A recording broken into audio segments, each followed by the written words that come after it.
नामांकन के बाद बाड़मेर राजस्थान की सबसे हॉट सीट बन गई है। और ये रिपोर्ट देखिए।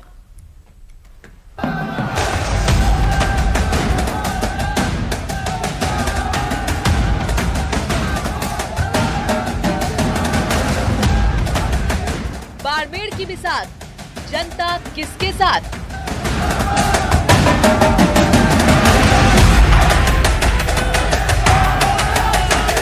कैलाश, रविंद्र या उम्मेदाराम, बाड़मेर सीट किसके नाम?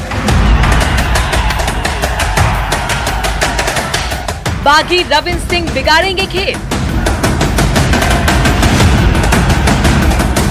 हॉट सीट बाड़मेर पर त्रिकोणीय मुकाबला।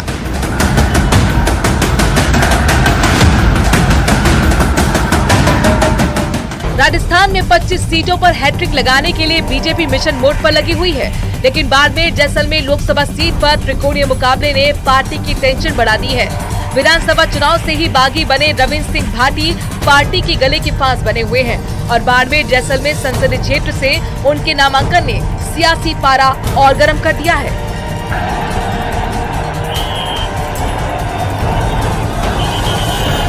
बात करें अगर बाड़मेर के सियासी बिसात की, तो बीजेपी से यहां कैलाश चौधरी दूसरी बार मैदान में है। वहीं कांग्रेस आरएलपी से आए उम्मेदाराम बेनीवाल पर भरोसा दिखाया गया है, लेकिन इस सीट पर रविंद्र सिंह भाटी की एंट्री ने दोनों पार्टियों की टेंशन बढ़ा दी है। बाड़मेर सीट को बीजेपी किसी भी कीमत पर जीतना चाहती है, लेकिन रविंद्र सिंह भाटी इसमें सबसे बड़ा रोड़ा बने हुए हैं। यही कारण है कि बीजेपी के दिग्गज नेता इस सीट को जीतने के लिए पुरजोर कोशिश कर रहे हैं। मुख्यमंत्री भजनलाल शर्मा खुद 3 दिनों तक बाड़मेर में डेरा डाले रहे और हर समाज के साथ बैठक कर इस सीट को सेव करने में लगे रहे, ताकि बीजेपी राजस्थान में एक बार फिर 25 की 25 सीटें जीती जा सके। मुझे बताएं, आपने 2014 में भी 25 की 25 सीट दी थी, आपने 2019 में भी 25 में से 25 सीट दी थी, लेकिन मुझे ये भी पता है कि आप 25 की 25 सीट राजस्थान देने वाला है। बाड़मेर के बैटल में भाटी की एंट्री से बीजेपी का एक बड़ा वोट बैंक खिसक गया है, जिसको सिक्योर करने के लिए बाड़मेर में बीजेपी के दिग्गज नेताओं का जमावड़ा लगा हुआ है।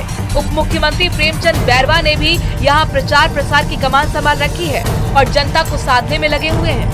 हमारे प्रत्याशी माननीय कैलाश जी चौधरी जी के यहाँ प्रचार प्रसार में आए हैं और आम जनता से मिल रहे हैं। निश्चित रूप से हमारे माननीय यशस्वी प्रधानमंत्री जी का जो 10 साल का कार्यकाल रहा है, उस कार्यकाल में जनता ने ये समझ लिया कि अगर राजस्थान को विकसित राजस्थान बनाना हो या भारत को विकसित भारत बनाना है, तो वो मोदी जी के नेतृत्व में हो सकता है, जो उनका इंजन की सरकार है और माननीय भजनलाल जी। अगर बात करें वोट बैंक के समीकरण की, तो यहाँ सबसे ज्यादा जाट मतदाता है, जिनकी संख्या 4 लाख से ज्यादा है। वहीं दूसरे नंबर पर SC/ST का वोट बैंक है, जो करीब 5 लाख है। अल्पसंख्यक समुदाय के करीब 3 लाख मतदाता है। मूल OBC के 6 लाख से ज्यादा मतदाता, 80,000 बिश्नोई समाज के मतदाता हैं, तो वहीं 2.5 लाख राजपूत वोटर्स हैं। इस सीट पर राजपूत वोट बैंक पूरी तरह से भाटी के साथ जुड़ता दिख रहा है। 2.5 लाख का वोट बैंक बीजेपी का सियासी समीकरण बिगाड़ सकता है। यही कारण है कि बीजेपी यहाँ चुनाव प्रचार में पूरी जान झोंकती नजर आ रही है। खुद PM मोदी 12 अप्रैल को यहाँ रैली कर जनता को साधने की कोशिश करेंगे। ऐसे में अब देखना ये होगा कि बीजेपी यहाँ से जीत हासिल कर मिशन 25 का टारगेट अचीव कर पाती है या बागी रविंद्र भाटी खेला करते हैं। न्यूज़ 18 के लिए बाड़मेर से प्रेमदान देथा की रिपोर्ट।